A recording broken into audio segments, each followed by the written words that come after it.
This video was sponsored by Enhance, Elbilmek, ABRP Planner, Kempower and Bilkomponenter. Yo, what's up? We are now at Kongsberg and today we're going to check out the new Xpeng P7 Plus. I have tested Xpeng before, the old P7. This is brand spanking new. It's completely different. And today I have Morten, the product specialist from Xpeng with me. So we can start maybe. Morten, do we have a frunk? No, unfortunately we don't. Okay, but then let's move over here to the side. Just look at the side of the car. Morten, you have tried it. You have driven the car, right? That's correct. I've been doing it for a couple of weeks now.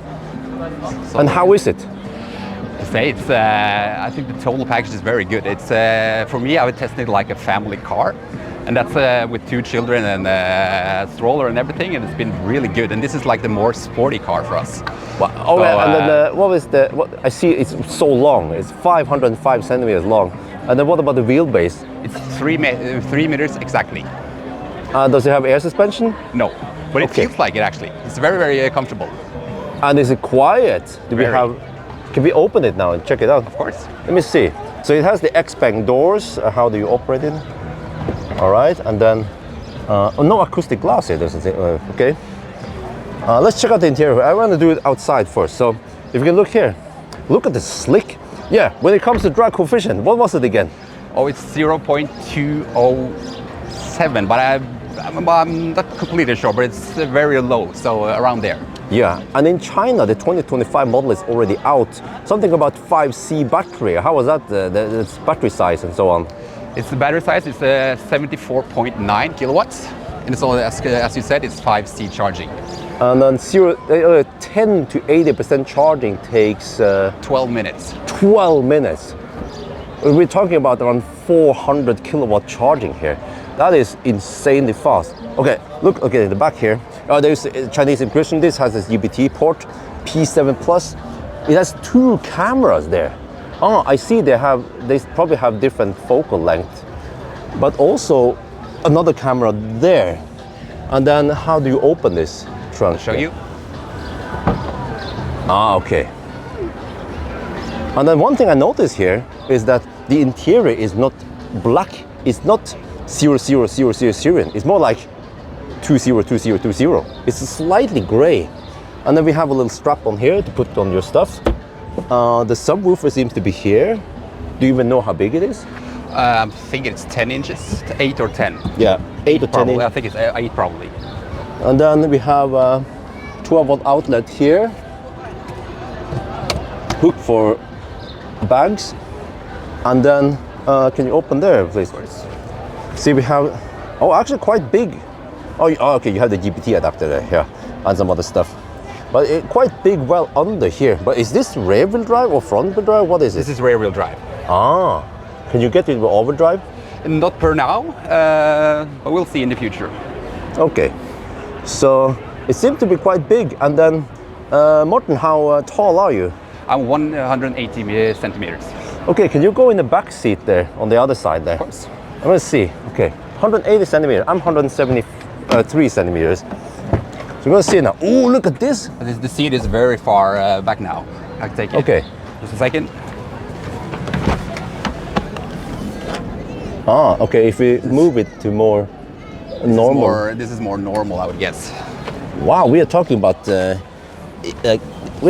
EQS space here. Look at this. So, a 180 centimeter guy can sit comfortably, and you can also recline the seat. Yeah. How was that again? Oh, it's electric, of course. Ah, you can recline it that far. Okay, let's show the table again, please. Oh, yeah. This is my daughter's favorite. Whoa. Okay, now we're cooking. Okay, well, it's on the table on that side, not on this side. Yeah, correct. But the level of details, and then how do you take up this? But this, then there's no ski opening there. No, but this is the Chinese version again, so we'll see what if there's going to be a European version. Well, then we'll see. But this is only 60/40 back seats. Okay, and the glass roof, does it have any tint or? Yes, it has. So it should stop. I think it's 99.9% of all the UV. Yeah. But So- can it go in a diffuse mode or? No. Okay. It is what you can what you see. Wow. Wow. You also have a screen here. Yeah. So you can all You have massage Yeah. in the back? Yeah. Wow. And then, and then there'll be, of course, for Europe, there'll be more. Yeah. apps So this here. again, this is a Chinese version, so that's why those kind of apps is there. But it should be possible to watch like YouTube and those kind of apps in the back seats. And now with all the door closed, it's nice and calm in here. And there you can see the ambient light. Of course, you can change color. Same in the front. But just looking at the details here, like that hook there. It's just, they didn't just slap down a plastic. Wait, is this plastic? Or, I mean, it feels like metal. I'm not sure. Yeah. I agree. It's cold also. So. Yeah. The little details, it has some microphones here. When I touch the interior, oh, okay, this resembles G6 in some elements, but also X9 here seems to be, is this a new style, Morten? Yeah, correct.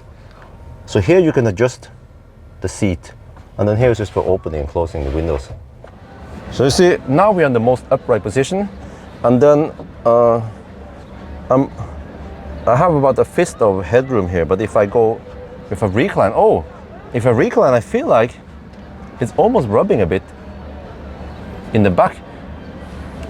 Oh, if I stretch out like this, then see, I bump into there. So this is the problem with the low drag coefficient, is that the car is somewhat low, but I mean, you just have to avoid going, too high maybe. It depends how you do it. Not sure how Morten was able to fit in there just fine. Maybe then he went in the more upright position. Yeah, so if you're tall and you have to sit like this. So actually when it comes to headroom, might not be the best. You can always just go for the X9 instead if you need plenty of space.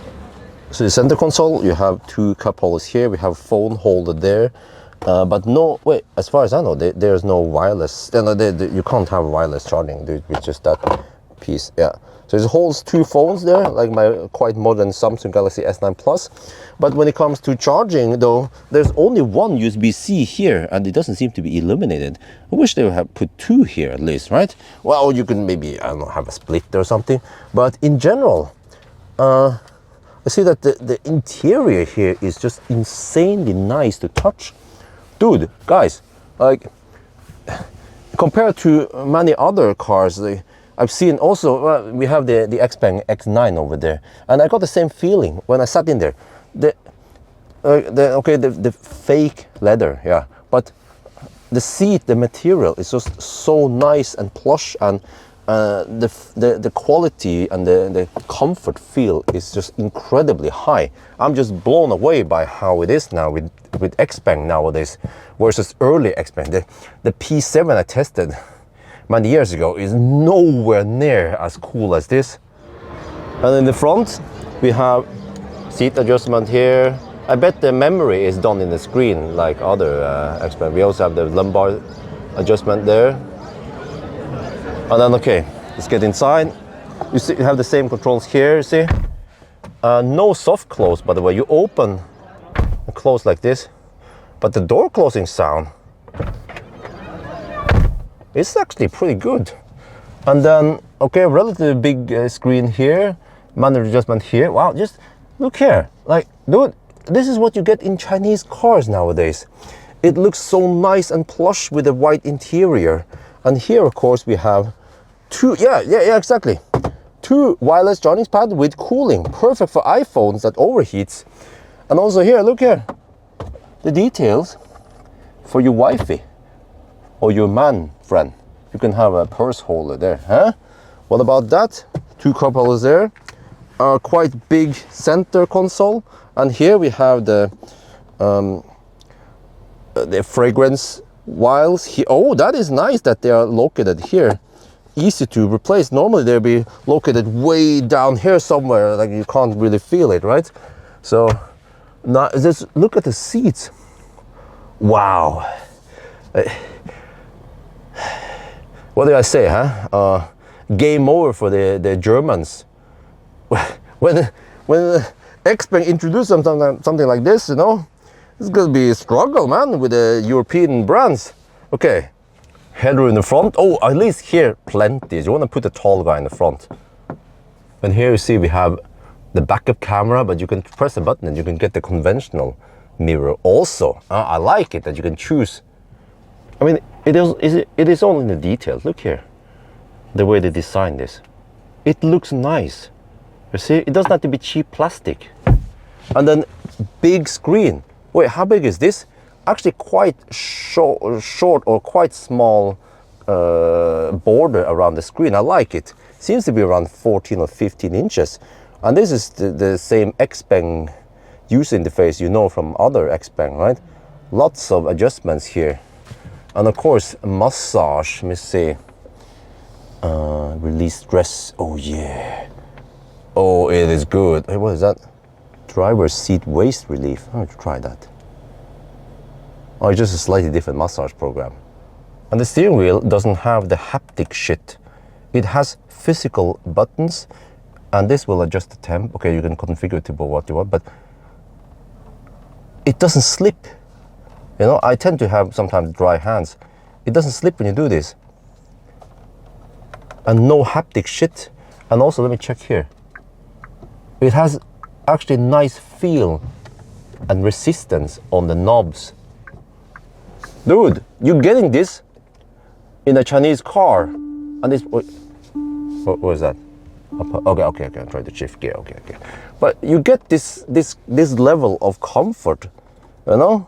It's like when I sat in the Seeker 7X, I was also blown away by how nice the interior is. Wow. And then under here you see, I call it the bridge design. You have one USB-A, one USB-C, and you have actually a 12-volt outlet also in the front. So that means 2 total. And here's NFC if you want to use the card here, but you can probably also use your phone as a key. So yeah, there you guys have it, the Xpeng P7 Plus. I don't know what to say about it, man. I'm just blown away by how awesome and nice the interior is. And also, when it comes to efficiency and so on, okay, they brag about low drag coefficient, but I've seen it in the past. I have lots of experience that low drag coefficient alone doesn't make the car efficient. The P7, the old P7 also had relatively low drag coefficient, but then it seems like the drivetrain was not that efficient, so the car became thirsty.